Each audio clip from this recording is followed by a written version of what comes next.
Here to talk about some of these special Ramadan shows is our guest, Hamza Yusuf. You know, he has his own top-rated hit series on the Arab satellite network, MBC. It's called Journey with Shaykh Hamza Yusuf. Welcome back. Thank you. What about this phenomenon of TV at Ramadan? This is something that I think most people won't expect. I think, unfortunately, I would say unfortunately, because Ramadan is actually meant to lessen all of that aspect of the world. Well, that's it. You're not eating, you're not drinking, you're not smoking, but then you're coming home and you're watching soaps? Well, they break their fast on television, and so they don't, I think most of them don't watch television during the daytime, although some do, and then it'll be religious programming. But what does happen, the quote-unquote best programming during the year in the Arab world is during Ramadan. So it's quite sinister from that point of view. So this is sweets. They put the best that they've got out there. And so people obviously want to watch some of these programs. Some of them are exciting for them. I mean, really, Arabic television is probably very similar to Latin American or Mexican television. In fact, if you literally turn the sound off and watch a Mexican novela and an Arab side by side, they even look the same. Because you couldn't dramatic. tell the difference. Well, they also they look, you know, they look like Arabs, Mexicans, Latin American people, very similar. So you can't tell the difference. Same type facial expressions. In fact, a lot of the most popular soaps in the Arab world are actually from Spain and South America. Really? Yeah. Dubbed. So, dubbed. But there are more serious programs also no, during Ramadan, there are, right? and their religious programs are very important. There's a lot of Quran competition. They have world-class Quran reciters. These are kids, basically? A lot of kids, but adults as well. There's a lot of Amr Khalid is a very important religious preacher. During that time, he usually has a special. And so you see, also they have vignettes, religious short pieces that are done. And so it's definitely a lot of people doing it. I tell people to turn off television during Ramadan. I literally say put it in the closet and don't open it up until Ramadan's over. You think it's against the spirit of Ramadan I really think television is just, there's too much of it in our cultures now, and I think it's having a really bad effect on people. It's isolating people. One of the things I love about Arab culture is they're still very human. There's a lot of social contact. There's a lot of coming and going. An average Arab house will always have what they call the majlis, which is a sitting room, and it's huge. And you know, people come all the time, and it's a very, very open society in that way. And we used to have a lot of that, but we've lost it. We're atomized, and television has played a big role in that. People go home and they watch television. They zone out. They zone out, yeah. This coming from not only a sheikh, but also a television host. Well, I tell them on my television program, turn off the TV. So I'm not, and I don't watch it. I haven't even watched my own program. I've seen a few of the episodes. Out of the 3 years I've done it, I never watched any of them. But if somebody watches NBC, they know you. People in the Arab world now, I think I'm very, very recognized in most of the Arab countries now. Yeah, so the television program did strike a chord. What I tried to do was get out of the standard religious programming. Religious programming is generally talking head. It's a sheikh, quote unquote, who pontificates for a half an hour. And what I tried to do is just make it more engaging, talk to people, get people to elicit their own responses to situations. And are you able, or is anyone able during Ramadan to hit the real heavy topics? Let's talk about terrorism. This last year, 2 years ago, I did a program in America called America in the Balance, and it was really trying to look at all the positive aspects of America. Now, I got a lot of flack from a lot of Arabs. They said, "What is all positive?" And I said, "Well, there's so much negative stuff that I just think it needs to be offset by some positive things." And I think like Link TV is trying to do this to offset a lot of the negative stereotypical stuff that's out there on mainstream television about Muslims. So it's important to have a balance. I mean, don't whitewash everything. Look at things, look at real issues, but also don't create a distorted image of reality to where people can't really make intelligent assessments of situations. And so I think it's very dangerous. This year we did a program on women's issues, which is, I think, a very important program. And incendiary. I wouldn't say it's incendiary. You'd be surprised at Arabs and Muslims in general, they love to talk and debate, and they get into heated debates, but they don't go to blows. You know, people talk, and there's a lot of discussion in their culture. It's a cafe culture. You know, the Arab world. It's a very cafe culture. So you'd be surprised at how much, I would say there's more democratic discourse in the Arab world generally than there is in our culture now. I mean, we've become a hegemonic culture. People are afraid to say what they feel now. They're worried, like, it's all political correctness. You know, they're worried about their careers bottoming out. You know, we can't talk about the Israeli lobby. Let's just talk about it. I mean, we don't have to say I'm for it or against it or I don't believe it. But why that if anybody brings it up, it's like, you know, anti-Semitism or why are you doing this? That's hegemonic discourse. It's not allowing for a free enterprise of ideas just to be out there. I mean, Thomas Jefferson said, in the free marketplace of ideas, the truth is always a bargain.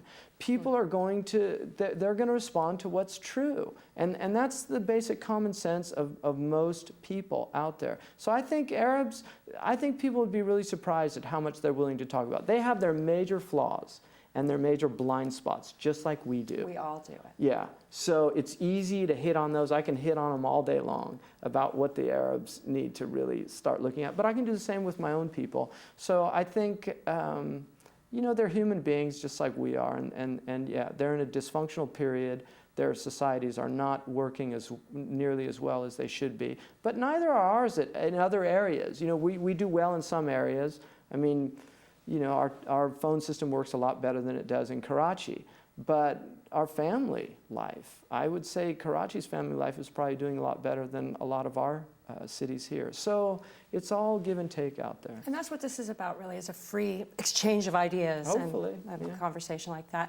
I would really love to show a clip from your show, and that's a special treat that we have here, a clip from Hamza's own show, Journey with Shaykh Hamza, on the Arabic language MBC satellite network. Let's take a look.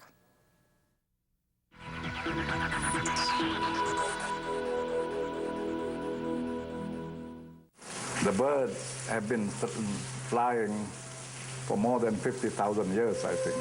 We don't know. And yet they know their places. They know themselves. I mean, the eagle does not fly at the level of the sparrows. And it does not make the nest also down there. It's always up at the top.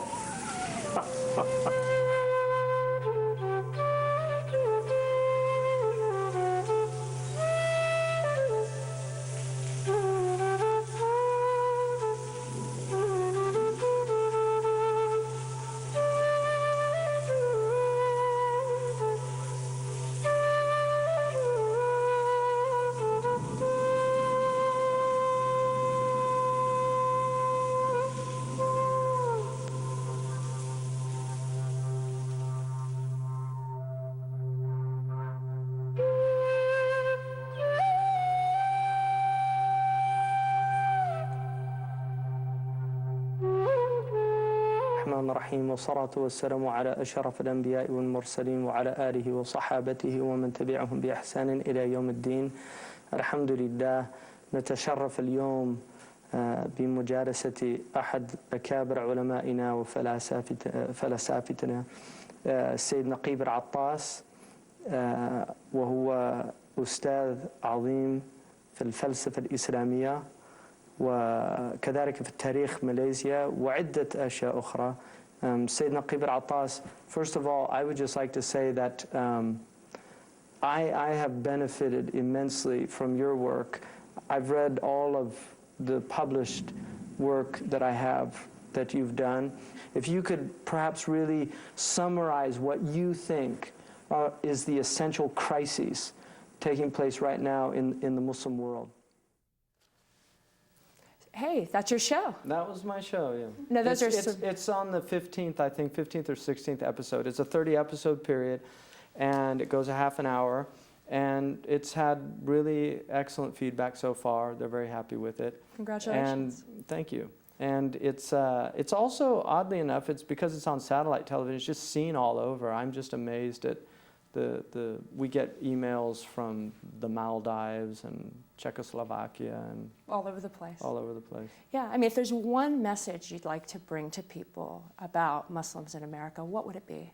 Well, I think the most important thing is that Muslims are 1/5 of the world's population. 1 out of every 5 people on this planet is a Muslim. That's 1 billion people. There's a couple of Muslims right here working with you in this studio.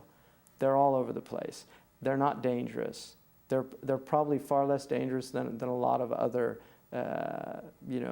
peoples out there, because a lot of them are religiously constrained to doing bad things. And yeah, we have Looney Tunes and we have the hooligans and the madcaps. That's all out there. But so do the Christians, so do the Jews, so do even the Buddhists, like in Japan, the sarin attack on the... So everybody has those groups.